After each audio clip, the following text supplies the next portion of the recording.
Bonjour à tous et bienvenue sur Jurassic Hack. Aujourd'hui on s'attaque à la machine Poison de Hack the Box. Il s'agit d'une machine FreeBSD moyennement complexe à résoudre. En effet, celle-ci nous donne l'opportunité d'exploiter une vulnérabilité LFI combinée à du log poisoning afin d'exécuter du code sur le serveur. Cependant, avant cela, nous allons commencer par un scan nmap afin d'identifier les ports ouverts sur la machine. Ici, les résultats nous indiquent deux ports ouverts, le port 22 et le port 80. Nous allons donc ouvrir notre navigateur afin d'analyser le service web.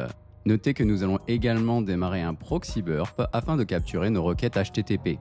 Dans le cas présent, le site semble nous permettre de tester des scripts PHP stockés sur le serveur distant. De plus, celui-ci nous donne quelques exemples de scripts. Nous allons donc tenter notre chance avec phpinfo.php. Parfait, le résultat semble cohérent avec la requête effectuée. Maintenant, voyons voir s'il est possible d'abuser de cette fonction. En y regardant de plus près, nous pouvons voir une variable nommée file dans l'URL. Celle-ci contient le nom du fichier PHP que nous venons d'ouvrir. Ici, c'est un classique, cela suggère potentiellement une vulnérabilité LFI. Nous allons donc tester notre hypothèse en modifiant la variable file et en tentant d'inclure le fichier /etc/passwd. Dans le cas présent, la réponse contient bien le contenu du fichier passwd, confirmant la présence de la vulnérabilité. Notez également que le fichier passwd contient le nom de l'utilisateur Charix. Cela nous sera utile plus tard. La prochaine étape est maintenant de convertir cette simple LFI en exécution de commande. Nous allons donc ouvrir notre interface burp afin de pouvoir rejouer une requête plus facilement.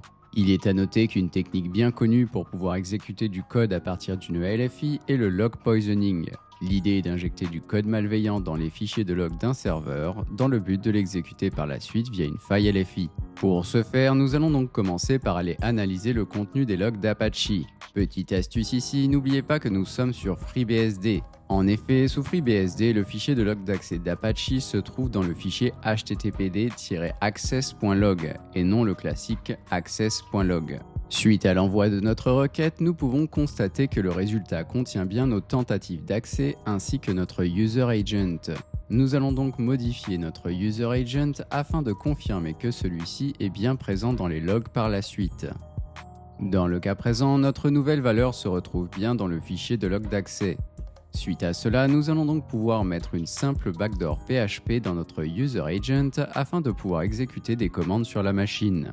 Une fois notre requête envoyée, nous allons valider que nous sommes en mesure d'exécuter des commandes sur la machine en modifiant notre URL et en spécifiant l'argument cmd avec la valeur id. Si tout se déroule correctement, nous devrions obtenir le résultat de la commande dans la réponse du serveur. Maintenant, nous pouvons retourner sur notre terminal afin de mettre un port en écoute à l'aide de netcat. Une fois l'opération effectuée, il ne nous reste plus qu'à retourner sur burp afin d'insérer un reverse shell bash dans notre paramètre cmd.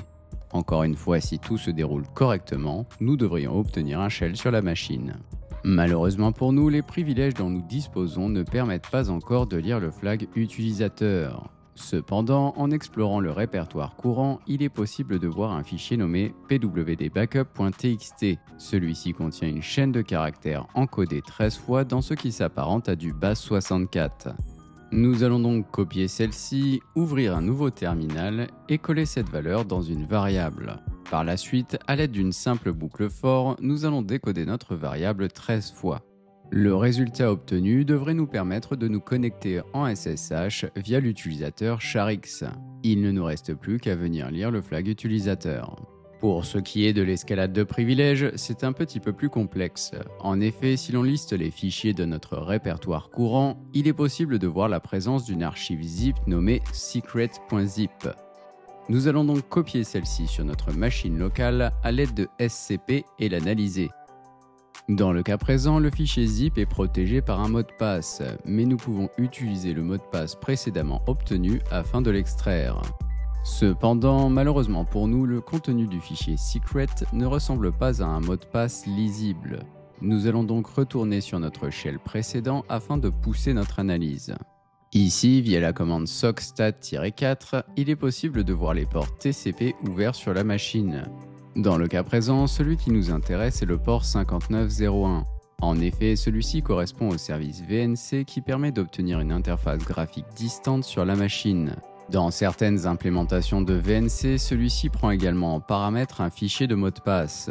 Il est donc éventuellement possible que notre fichier secret soit en fait des identifiants pour VNC. Cependant, avant d'aller plus loin, il est à noter que le port VNC n'écoute que localement. Il n'est donc pas accessible depuis l'extérieur. Nous allons donc faire un local port forwarding avec SSH afin de pouvoir y accéder. Une fois cela effectué, nous allons pouvoir exécuter la commande VNC Viewer avec le paramètre passwd suivi de notre fichier. Ici, c'est gagné, nous avons un accès distant en tant que route sur la machine. Il ne nous reste plus qu'à lire le flag route. C'est tout pour aujourd'hui, j'espère que vous avez apprécié cet épisode. Si la vidéo vous a plu, n'hésitez pas à laisser un commentaire, à vous abonner à la chaîne et bien évidemment le meilleur cadeau que vous puissiez faire, c'est de partager et d'en parler autour de vous. Merci d'avoir regardé et à très bientôt.